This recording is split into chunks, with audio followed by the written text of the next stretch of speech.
Hola a todos y a todas. Estamos en un nuevo videochat, un videochat sobre tabaquismo, con un hashtag que es Pregunta Tabaquismo. Y está con nosotros María del Carmen González Carreño como representante del Comité Nacional de Prevención del Tabaquismo.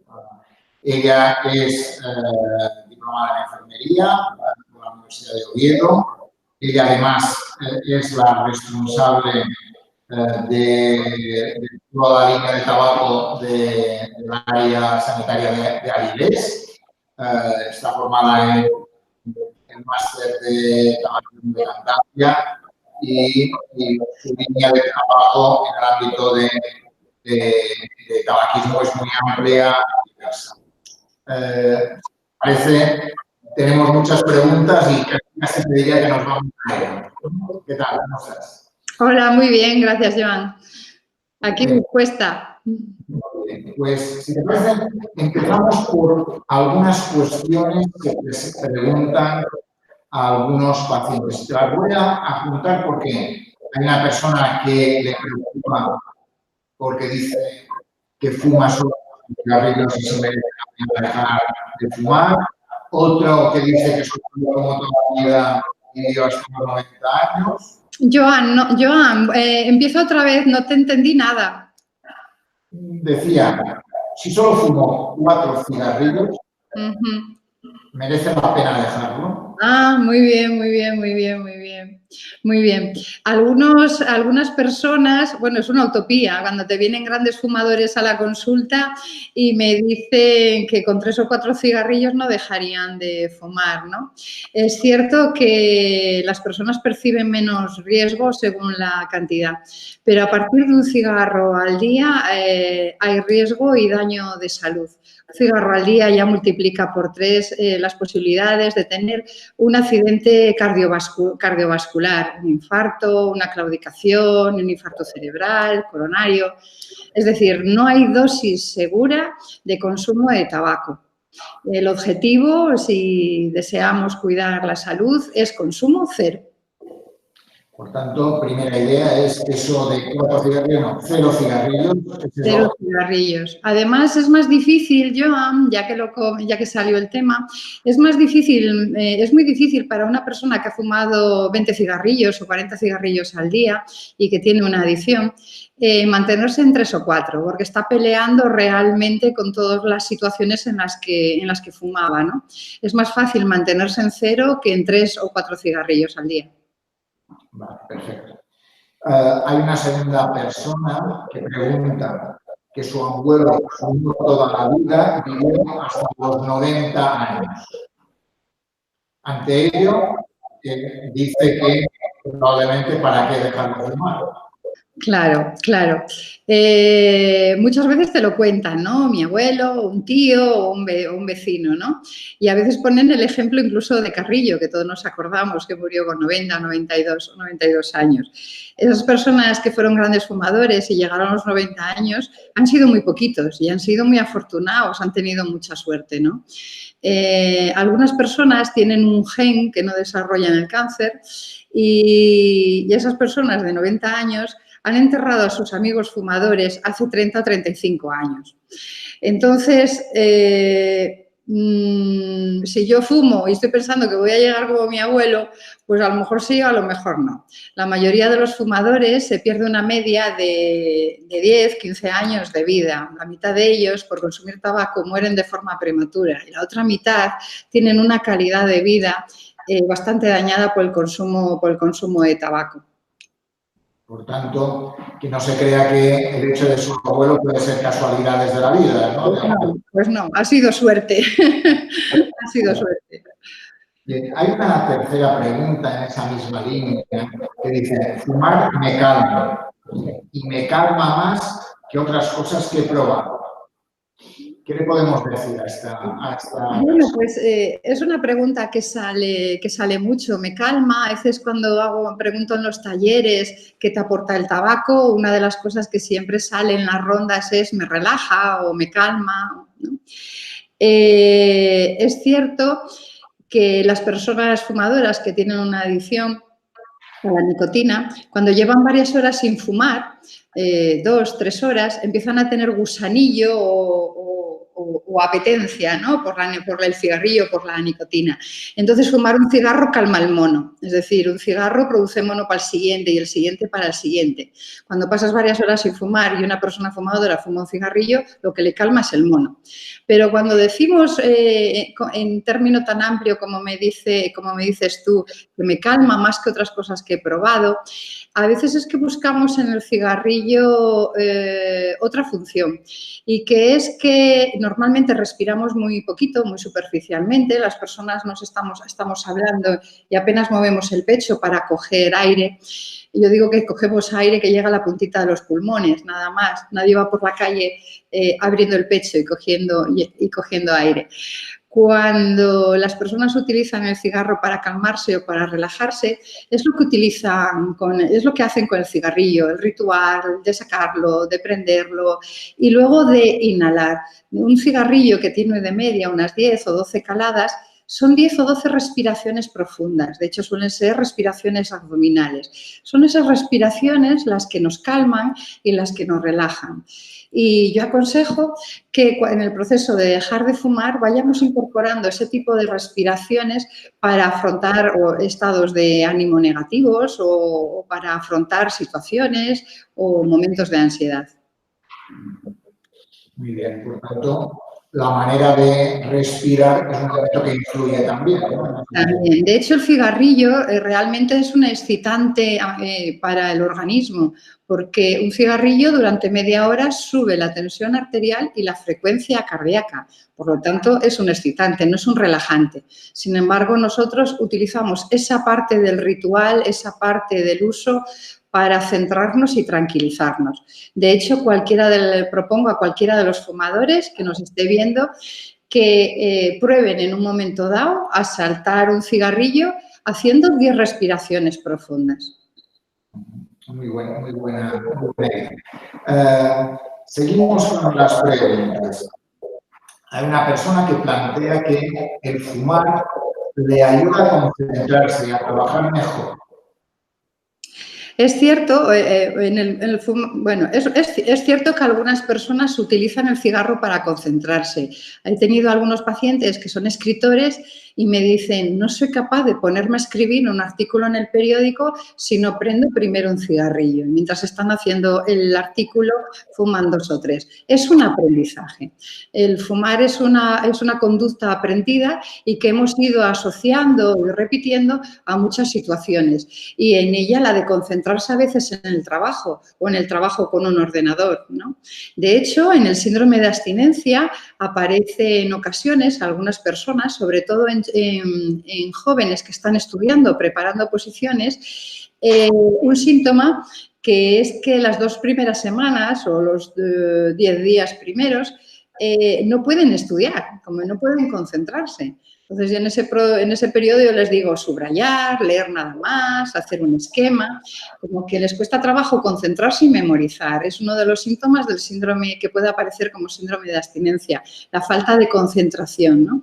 Pensar que la nicotina es una sustancia psicoactiva, ¿no?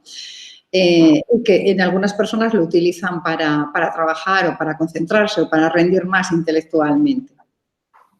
De alguna forma, tú comentabas que el tabaco es un excitante, ¿no? Por tanto, no es un relajante, ¿no? Otra cosa es el proceso que uno juega con él y, por tanto, son 2 cuestiones diferentes, ¿no? De todas formas, de alguna forma, tú has dicho de la importancia de los efectos que tiene, aparte de tal. ¿Podrías comentarlos?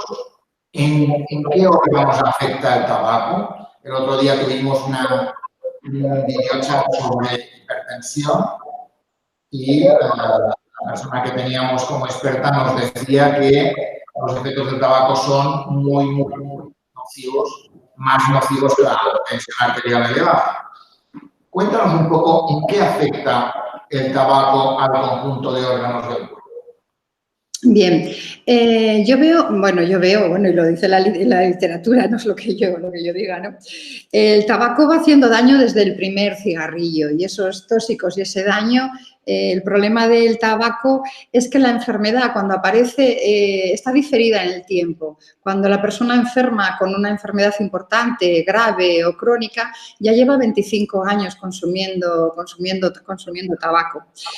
Yo el efecto que veo primero en la consulta es el daño vascular. Me encuentro muchos hombres jóvenes con claudicación intermitente, que son estas personas, la enfermedad del escaparate que llaman, que se cierran las arterias de las piernas, van caminando 400 metros o incluso menos y quedan clavados en el suelo porque no pueden dar un paso más. Ese daño es producido por el tabaco porque va produciendo vasoconstricción, va engrosando la pared arterial, engrosándola y endureciéndola. Y eso se suma a que el fumador, cada vez que echa un cigarrillo, vuelve a cerrar durante media hora la luz por donde corre la sangre, ¿no? De ahí viene el daño vascular.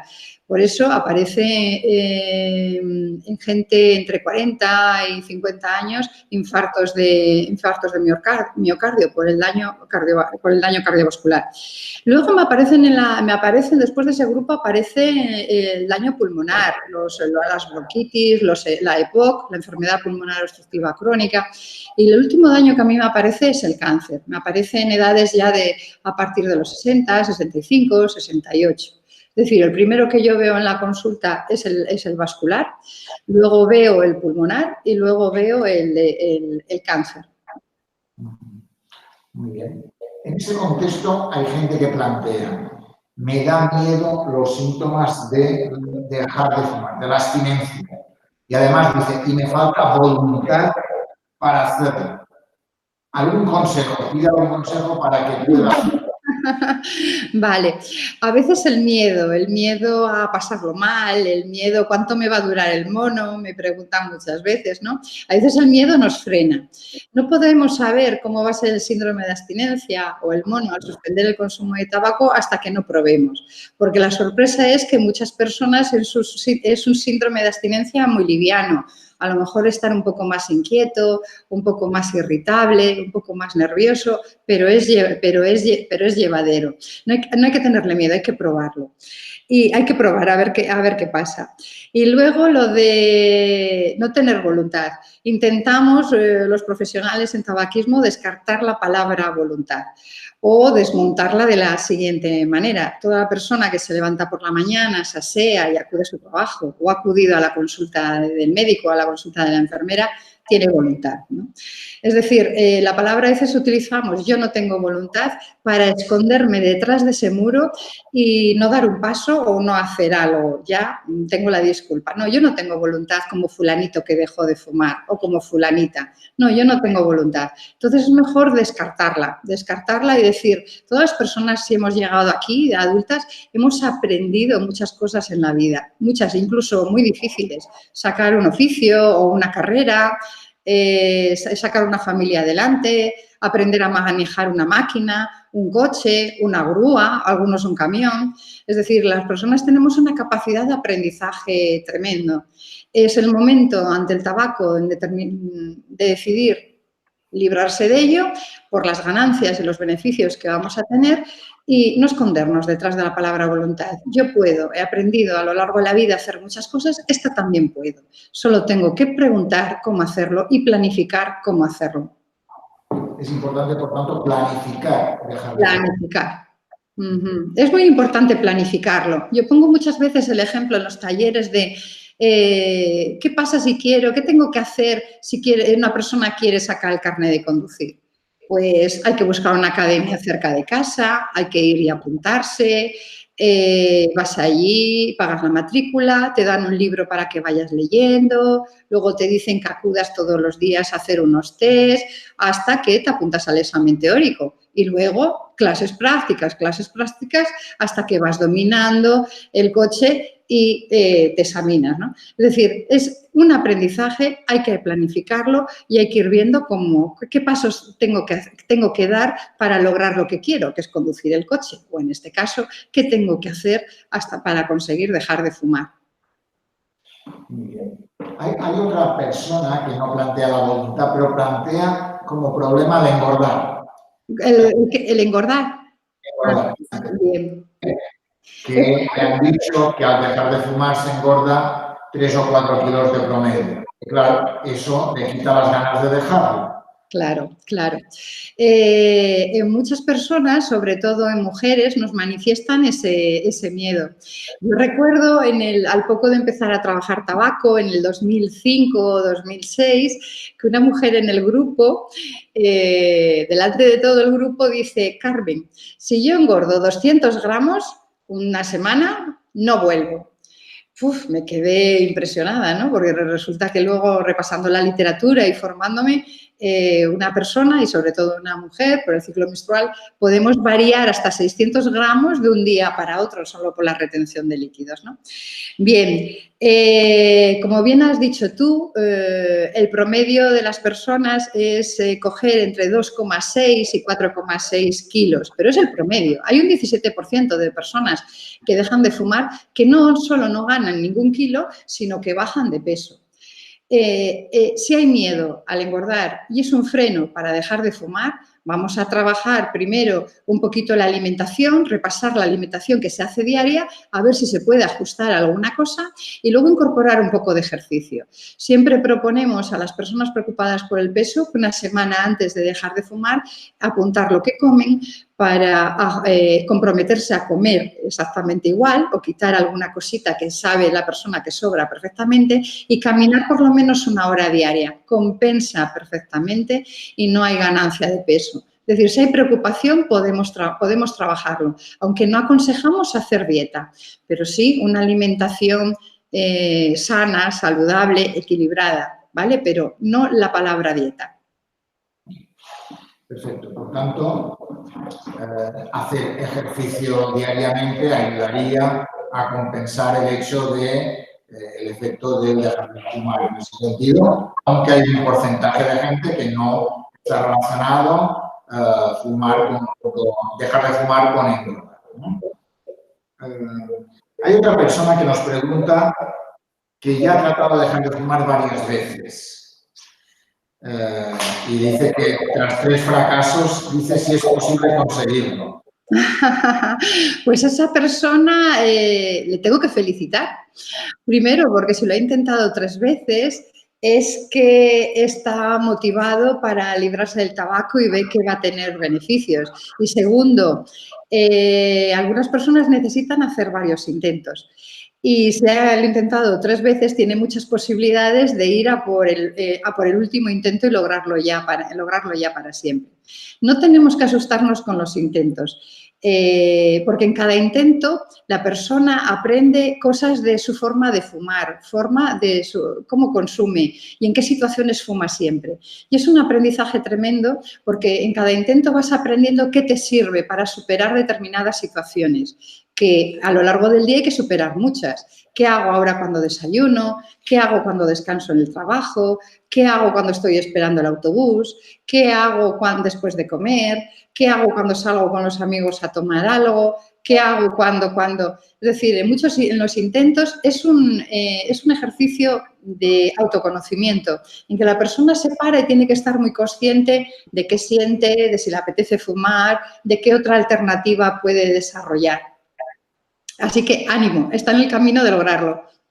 Dice, si son 3, pueden ser 4 o 5 las necesarias. Bueno, algunas personas lo consiguen a la primera, otras personas necesitan varios intentos. No hay que desanimarse, sino ver la meta, que es aprender a vivir o hacer mis tareas diarias, mis cosas del día a día, sin esa muletilla que es el cigarro. Es un aprendizaje. Entonces, como caminar, algunos niños aprendieron a caminar con 9 meses y otros con 14, ¿no? Pero aprendieron.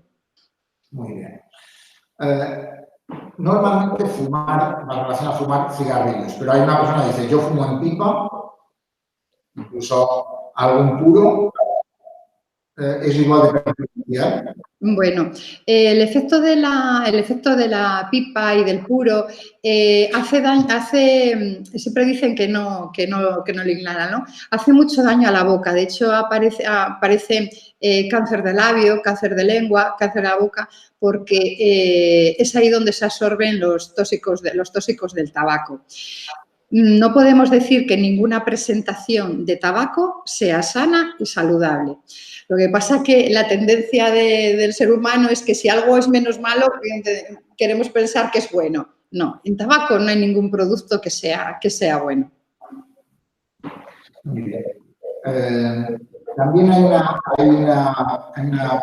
pregunta sobre, hemos hablado del efecto del tabaco en la salud, en diferentes órganos que ya has comentado, pero hay una pregunta sobre cómo afecta en el mundo laboral.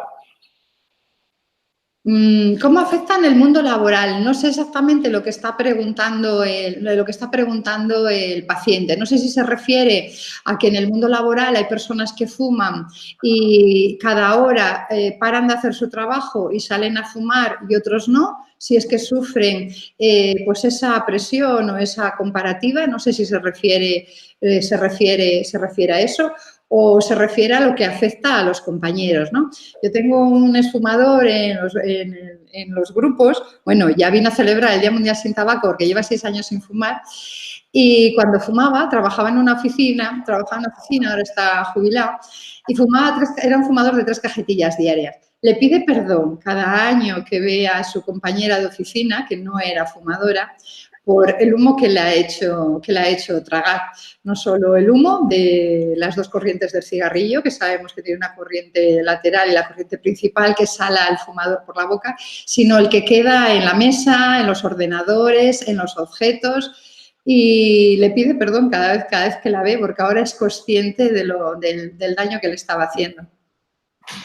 Y de alguna forma, ¿qué consejos les podemos dar a los fumadores de cómo dejar de fumar? ¿Qué tienen que hacer? ¿Qué ventajas tienen? ¿Y cómo van notando las ventajas de dejar de fumar? Bien, ahí hay 2 apartados, ¿no? El consejo de cómo dejar de fumar. Dejar de fumar es una decisión, como dice mi maestro Javier Moreno. Es una decisión, hay que decidirlo. ¿Y cuándo decidimos dejar de fumar? Cuando vemos que el hacerlo nos va a reportar beneficios y nos va a reportar ganancias. Es ahí cuando la balanza se inclina hacia los beneficios, cuando uno decide dar el paso y librarse del tabaco. Consejos. Hay que trabajar con la persona que la ayudará. Pero es muy bueno meter conciencia, hacer un autorregistro los primeros días. Ese que es, antes de fumar un cigarrillo, meto una reflexión. ¿Qué estoy haciendo? ¿Cuánto tiempo hace que eché el último cigarrillo? ¿Cuánto me apetece comparado con ese que más tira de mí, que suele ser el primero de la mañana? ¿Y qué alternativa tengo? ¿Puedo hacer otra cosa? Ese ejercicio que a veces a algunos les parece, uy, qué difícil o no me acuerdo, es meter conciencia. Nadie deja de fumar sin meter conciencia. Hay que estar como muy alerta. ¿Por qué? Porque después de estar llevar fumando 30 o 40 años, la mano va sola, aprende, saca y fuma. Yo digo que la mano ya cogió vida propia, ¿no? Entonces hay que estar muy consciente y muy alerta de que la mano va a prender el cigarrillo y pararse un momento. ¿Qué ganas tengo de este cigarrillo? No tengo ganas. Voy a hacer otra cosa. O no tengo tantas ganas. No digo, o cigarro, me subo por esa pared, ¿no? Es bueno pararse, trabajar mucho el autoconocimiento unos días, bajar consumo y prepararse para dar el salto, planificando muy bien qué otras cosas hago yo en lugar de echar ese cigarrillo del que me acuerdo.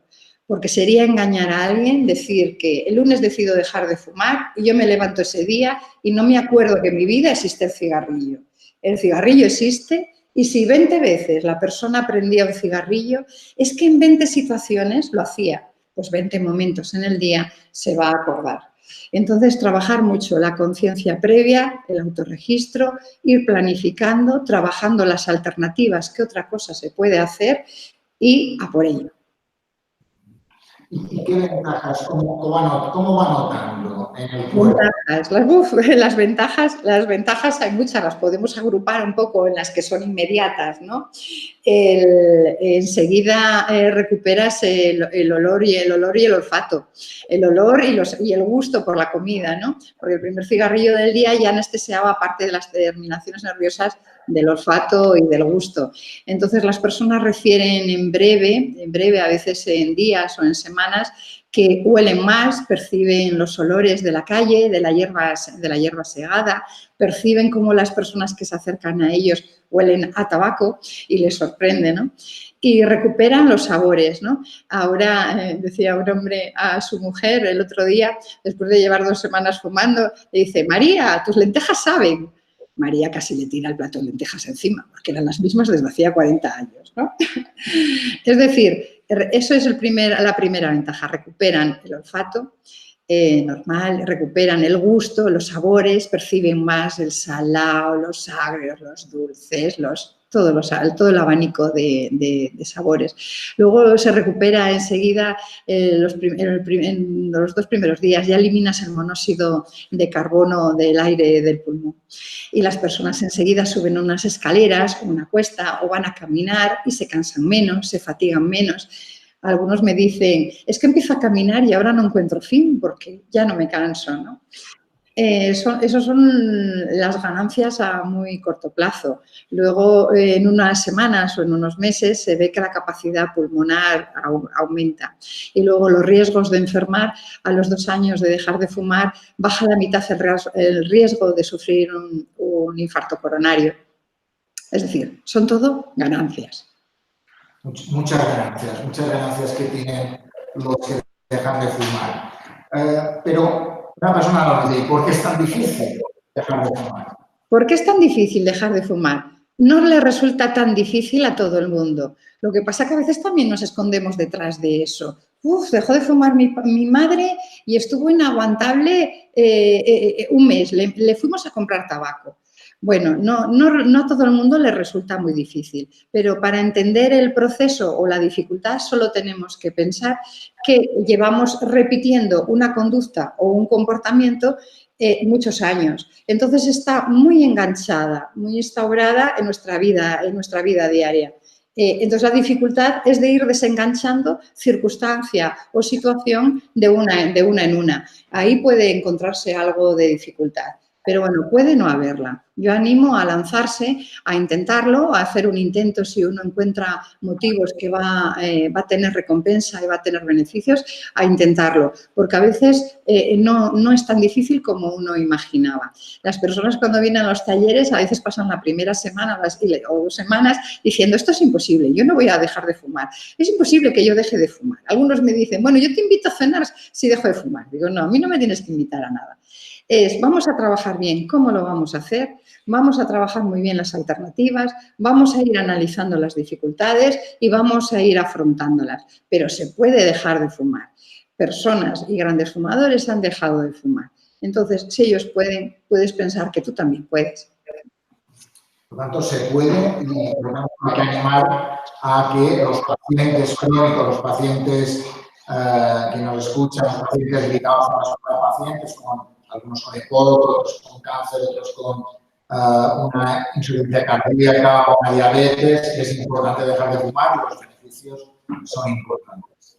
Nos lo cuenta Carmen González Carreño, representante del Comité Nacional de Prevención del Tabaquismo, comité que trabaja y lucha para disminuir el número de fumadores en este país y que las leyes en ese sentido, ¿no? Hay una pregunta alrededor de si es diferente el tratamiento del tabaquismo en los fumadores con EPOC que aquellos que no tienen EPOC. Lo digo porque normalmente las personas con EPOC, uno de los causantes más importantes del EPOC es el fumar, ¿no?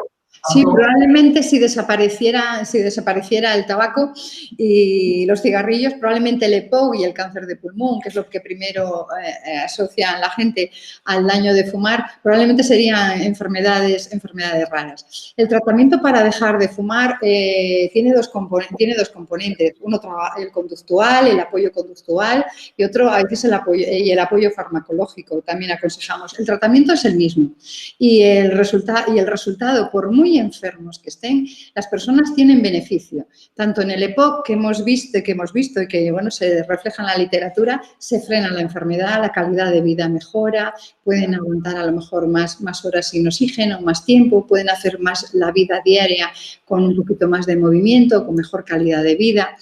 Y en cualquier otra enfermedad, las mejoras son considerables, incluso en el cáncer, que algunas personas dicen, pero bueno, si ya me diagnosticaron un cáncer, ¿para qué me voy a poner a dejar de fumar? Pues tiene beneficios también. ¿Por qué? Porque en presencia de la nicotina las células tumorales proliferan más y más rápido. Así que tiene beneficio hasta para una persona que esté diagnosticada ya de un cáncer. Por tanto, ¿el riesgo de cáncer disminuye si dejo de fumar? Sí, a ver, disminuye. No sabemos, no somos brujos para garantizar, porque vengo de un taller ahora en una comunidad terapéutica y claro, me decía, ¿me puedes garantizar que si dejo de fumar no voy a tener un cáncer o no voy a tener un infarto el resto de mi vida? Digo, no te lo puedo asegurar. ¿Que disminuyen las probabilidades? Te puedo decir que disminuyen y mucho. De hecho, al dejar de fumar a los 2 años ya disminuye a la mitad el riesgo de tener un infarto coronario y el riesgo de cáncer también. Dejas de acumular tóxicos.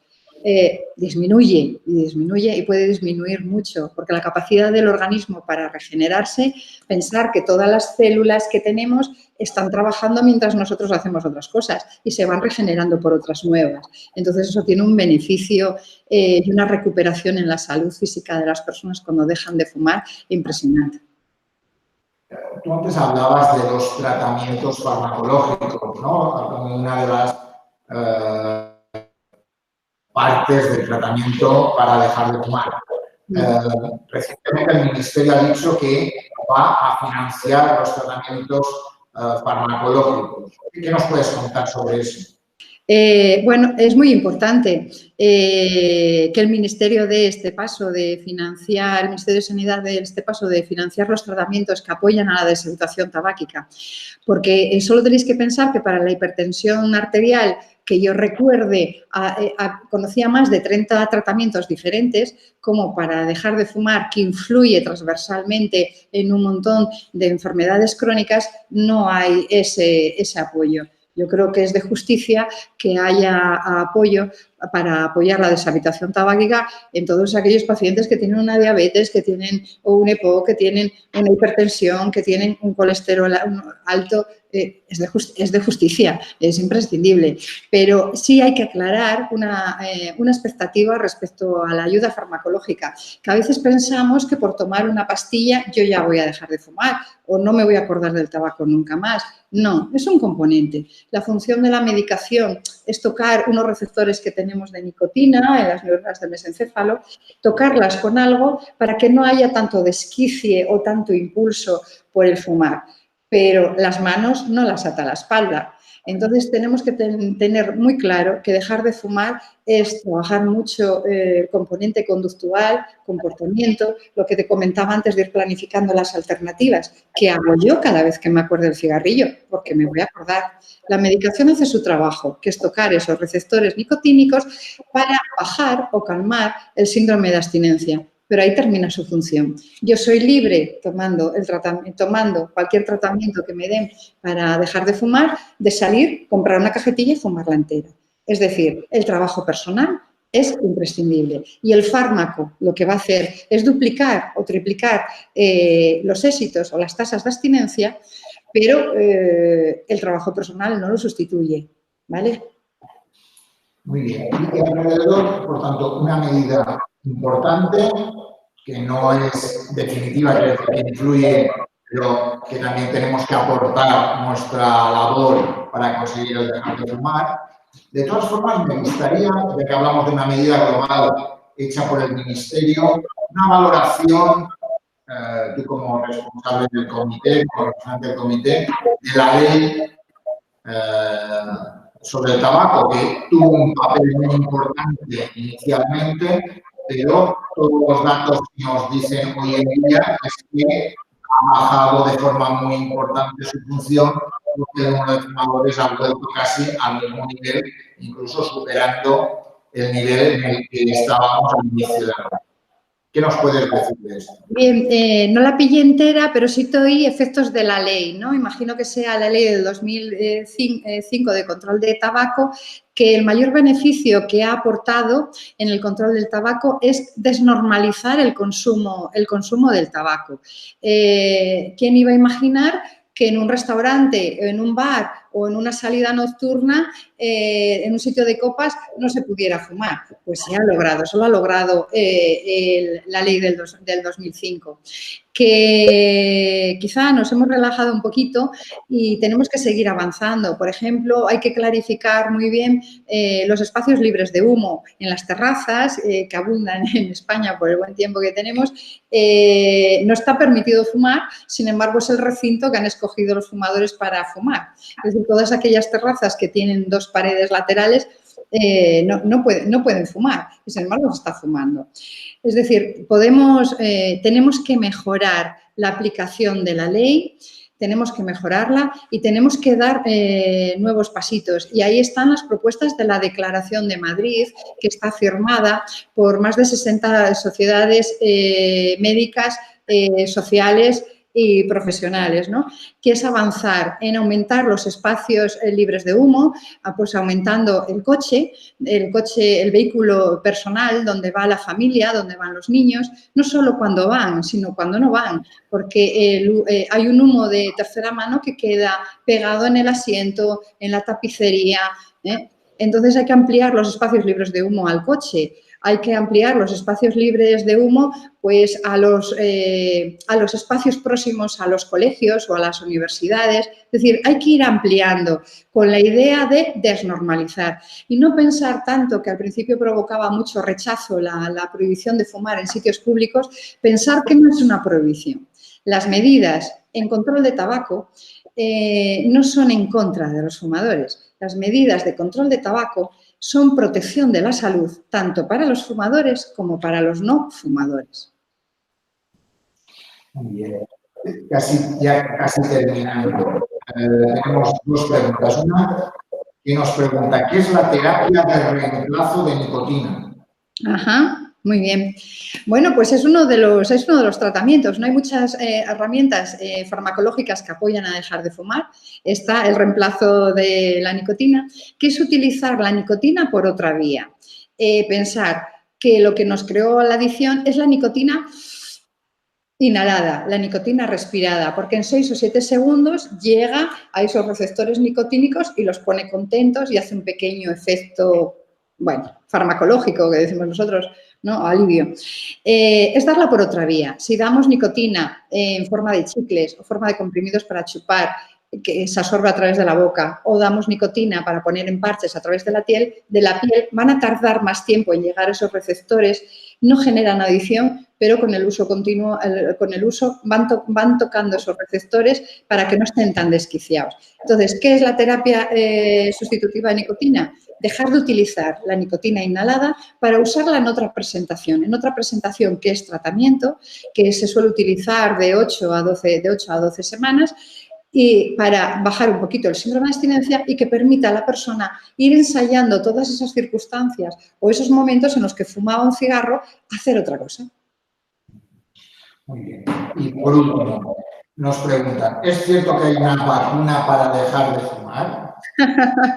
Se anunció hace unos años, ¿no?, que estaba elaborando una vacuna. Si se hubiera elaborado, si hubiera salido al mercado, hubiera sido como muy parecido su funcionamiento a cómo funcionan los fármacos que hay actualmente de apoyo, ¿no?, con evidencia científica, que sería una vacuna que tocaría esos receptores, pero como no logran tocarlos para siempre, probablemente en los estudios estaban mirando cada cuánto tenían que poner esa vacuna. Es decir, asociamos vacuna a algo que pones y ya quedas inmune, no sería el caso si hubiera salido como vacuna para dejar de fumar. Sería una inyección que a lo mejor tendrías que poner cada 10 días o cada semana para que esos receptores estuvieran tocados con el producto y no tuvieran tanto desquicie por fumar, ¿no? Entonces, no ha salido, no se ha aprobado y no la hay. Es decir, la palabra vacuna ya sonaba engaño. Ya sonaba engaño. Todos queremos la varita mágica para dejar de fumar y la palabra vacuna era muy atractiva, ¿verdad? Y la palabra mágica es conciencia, ¿no? La palabra mágica. La palabra mágica es conciencia, es meter conciencia, es meter alerta, autoconocimiento y planificar. Planificar el qué hago en cada momento, qué puedo hacer, qué han hecho otros, qué me puede ayudar a mí. El planificar. Es un trabajo personal, conductual, muy importante y un reto personal tremendo que si lo logras, sube la autoestima, te empodera. Tengo una mujer que venía el otro día y decía, Carmen, soy una mujer peligrosa. ¿Por? Dice, porque si he logrado dejar de fumar, es que puedo lograr cualquier cosa que me proponga en esta vida. Quedémonos con ese mensaje. Pues nos quedamos con ese mensaje para nuestros pacientes que fuman. Creo que tienen una oportunidad para plantearse dejar de fumar, que los beneficios son muchos y desde el primer día recuperamos el olfato, recuperamos el sabor, aparte de que mejoramos nuestras arterias, mejoran su funcionamiento, disminuimos la posibilidad de tener un cáncer, por tanto, los efectos son importantes en la respiración, en el funcionamiento de la circulación y que, por tanto, los beneficios hay que utilizarlos para conseguir que dejar de fumar sea un elemento fundamental para nuestras vidas, ¿no?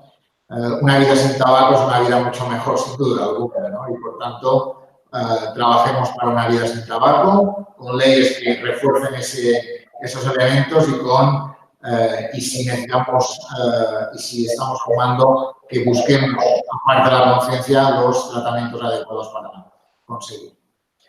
Muchísimas gracias a ti, Carmen, al Comité Nacional de Prevención del Tabaquismo, por dejarnos acercarnos a ese tema, que es un tema transversal a muchas de las aulas que tiene la Escuela de Pacientes, pero que afecta a mucha gente y que seguramente tus palabras ayudarán a que gente se plantee la importancia de dejar de fumar. Pues gracias y mucho ánimo a las personas que quieren intentarlo, porque es un descubrimiento ver que se puede vivir y sin fumar mucho mejor. Pues muchísimas gracias y también agradecer a Manuela López Douglas, que nos ha tuiteado desde Escuela de Pacientes todos y cada una de las ideas más importantes que nos has transmitido y, por tanto, las podrán leer en Twitter y también que a partir de cuando terminemos esta emisión, el vídeo estará colgado en las páginas de YouTube de la Escuela de Pacientes. Muchísimas gracias, Carmen. Gracias, Joan. Fue un placer.